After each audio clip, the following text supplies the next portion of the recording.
Welcome to Dr. Balaga's God Knowledge Doc podcast, your quick dive into the latest medical breakthroughs to keep you ahead of the curve. Let's get started. Today is June 23rd, 2025. This video is an Lancet article published online today titled Collaboration on Optimal Timing of Anticoagulation After Ischemic Stroke and Atrial Fibrillation. A systematic review and prospective individual participant data meta-analysis of randomized clinical trials, acronym CATALYST.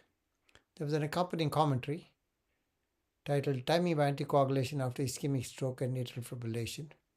Better swift than sorry. Atrial fibrillation causes 20 to 30% of ischemic strokes. The timing of direct oral anticoagulant DOAC after stroke remains uncertain.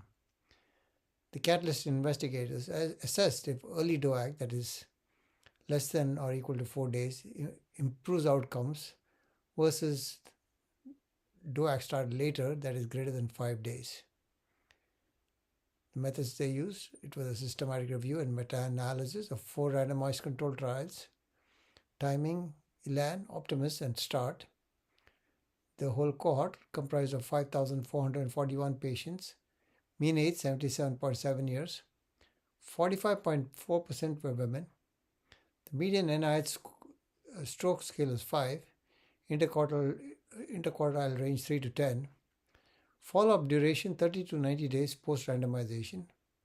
The primary outcome was a composite of ischemic stroke, symptomatic intracranial hemorrhage, and unclassified stroke. They utilized generalized linear mixed effects model for analysis. What did they find? Early events. The primary outcome was only 2.1% in the early DOAC group versus 3% in the late DOAC group. Odds ratio 0.70, p-value 0.039.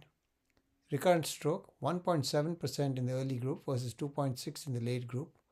Odds ratio 0.6, p-value 0.029.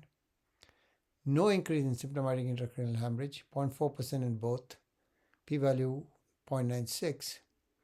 The number needed to treat was 108 to prevent one event. What are the limitations of the study? Low event rate, may miss rare harms, few patients with very severe strokes. The inclusion criteria differed among these trials. The key takeaway, early DOAC started less than 4 days is safe and reduces 30-day stroke recurrence.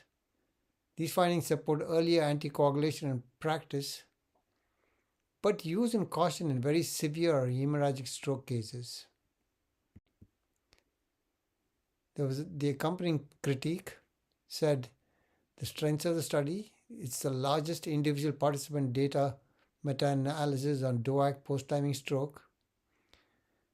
Prospective design, harmonized protocol, low risk of bias, and rigorous subgroup analysis. Statistically significant reduction in early stroke recurrence at 30 days. Limitations, low event rates, less than 5%. Limit the power. Now, a number needed to treat was 108 with wide confidence intervals. Patients with large infarcts, severe strokes, that is NIH stroke severity score greater than 15, and parenchymal hematoma type 2 were excluded, limiting generalizability. No granular as treated or dosing compliance data. Most patients were on apexaban, limiting DOAC comparisons. Clinical implication supports early DOAC in mild to moderate strokes, but decisions in severe cases still need individualization.